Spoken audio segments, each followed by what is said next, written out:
lo he invitado al doctor en filosofía, el querido amigo Diego Fonti. Muchas gracias por la invitación. Doctorado en la Universidad de Friburgo, en Alemania, por cierto. Entonces, Diego, yo no quiero robarte tiempo para hacer prolegómenos, sino que quiero aprovecharte.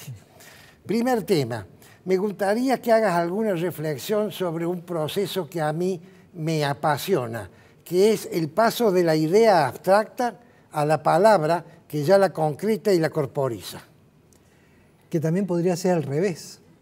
De la palabra tenemos la idea, ¿no?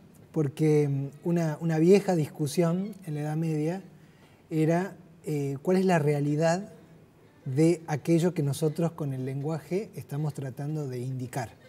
O sea, estoy yo diciendo, cuando yo digo hombre, ¿estoy yo diciendo a una persona concreta o estoy yo diciendo una especie de idea o esencia de la humanidad? Esa vieja discusión es una discusión muy difícil. En la Edad Media se llamó el problema de los universales. Y más allá de las características que pudo haber tenido en la Antigüedad o en la Edad Media, que era un mundo más metafísico, en el cual mucha gente sostenía la creencia en que existían tales cosas como la esencia esa del ser humano, sea en el mundo platónico, sea en la interioridad nuestra. Pero todos pensaban que había la posibilidad de, a partir de lo que iban viendo, abstraer algo que nos permitía hacerlo universal. Eso cae sobre el final de la Edad Media y entonces aparece toda la pregunta que hoy tienen los lingüistas, los filósofos del lenguaje, la gente que hace semiótica. ¿Cuál es el vínculo que hay entre el ruidito que yo hago cuando hablo o las rayitas que yo hago cuando escribo, la cosa concreta y el nombre, digamos, general de la cosa? Perfecto. Vos dijiste en una conferencia estupenda que hemos asistido la semana pasada, dentro del marco de estos acontecimientos, dijiste que la palabra es idea, pero también es voz. Quiere decir entonces que distintos tipos de voz pueden influenciar sobre una misma idea para que haya un distinto concepto. Sí, por supuesto.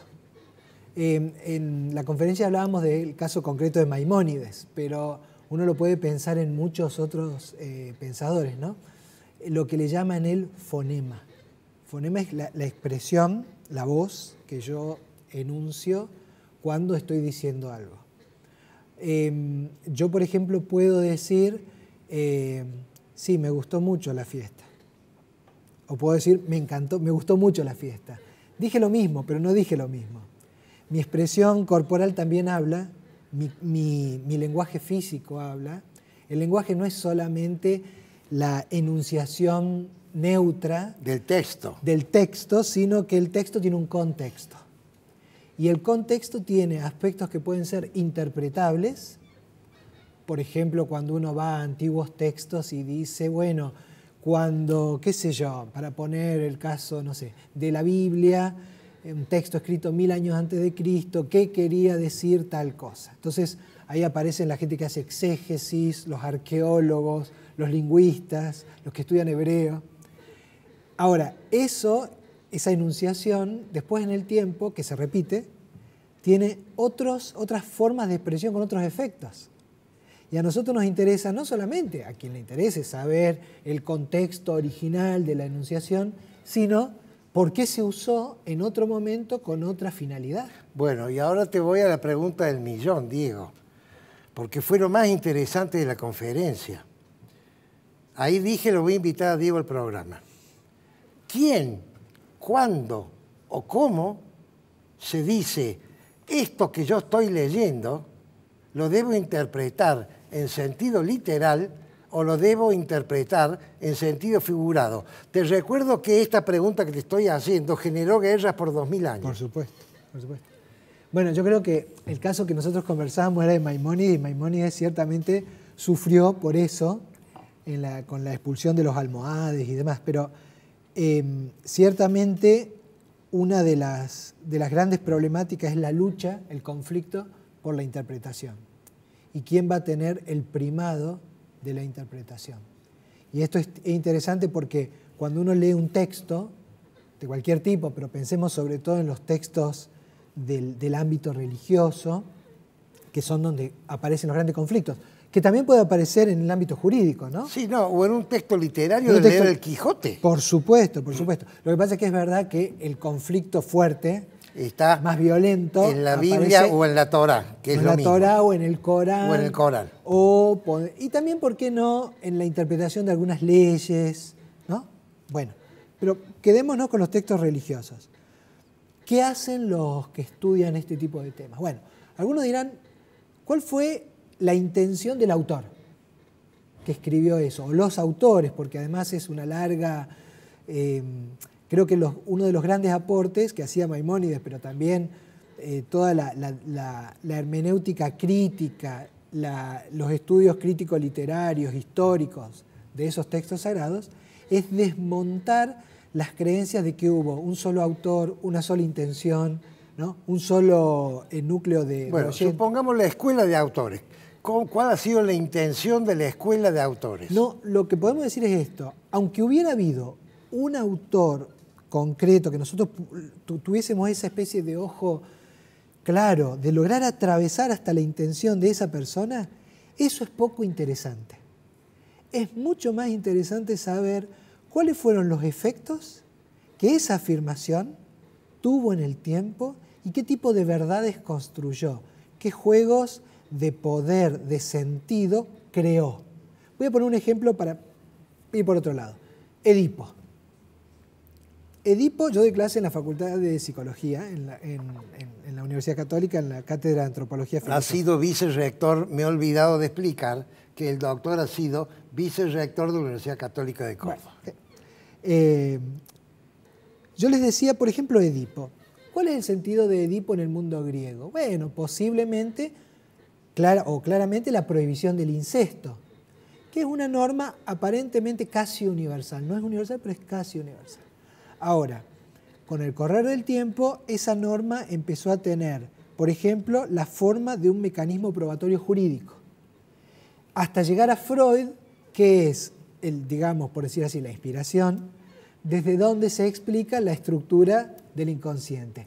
Explicando todo. ¿Cuál es verdad de todas esas? Claro. Todas, en su contexto, están tratando de decirnos algo. Bueno. Entonces uno no se puede quedar, eso es lo que quería decir, no se puede quedar en la lectura lineal de lo que dice el texto fue así históricamente. Bueno. Esa es la más pobre de las lecturas. Tengo que avanzar, Diego. Avancemos. Quiere decir que la interpretación, no literal, sino la interpretación de la intención, es lo que ha permitido que la ciencia y la revelación congenien. Sí, pero cuidado con la intención. La intención es solamente una faceta. Hay otras facetas que exceden largamente lo que alguien quiso decir y que cobran un sentido propio en el tiempo. Pongamos por caso, pensemos en algún ejemplo. Pensemos por caso Edipo. ¿Qué quiso escribir? ¿Qué quería hacer, no sé, el Edipo Rey? ¿No? ¿Qué querían hacer las tragedias? Tenían una intención las tragedias, sí. Era, según Aristóteles, generar la catarsis, la purificación, a partir de Fobos y Helios, a partir de el terror frente a lo que estaban viendo y esa especie de admiración sublime, generar en el espectador griego que veía eso, una purificación de toda la violencia posible de la polis. Esa intención, en ese contexto, uno puede identificarla. ¿Cuál es la intención de Freud cuando retoma al Edipo? Una intención totalmente distinta. Entonces, las intenciones son parte del asunto. En todo caso, es lo que nosotros, como lectores, digamos, logramos sacar de esa lectura. Perfecto. Y cómo se usa en el contexto político. Perfecto. Me queda 1 minuto y medio porque el pollo me roba tiempo, ¿viste? Me queda 1 minuto y medio y quiero que hables de la diferencia que hay entre fundamento y argumento, si te parece bien para cerrar. Es difícil, pero bueno, vamos a decir esto. Todo argumento intenta buscar alguna especie de fundamentación del porqué de sus afirmaciones. Ahora, no todo fundamento es viable para distintas áreas del conocimiento, y este es un riesgo importante que no hay que caer, que es, o que está siempre allí presente, que es, yo no puedo saltar áreas, disciplinas, con los fundamentos, métodos o argumentos de una en la otra. Y eso es una de las características quizás del fundamentalismo. Es decir, saltar de un texto, por ejemplo, que tiene un valor alegórico y convertirlo en un texto científico. Eso es un grave error. Yo lo explico de otra forma a ver si es correcto. Separarse tanto de la idea que te queda fuera de la realidad. Sí, exacto. Y siendo que la realidad es tan compleja, claro, que tiene múltiples facetas y una no puede hacer el prevaricato de copar a las demás.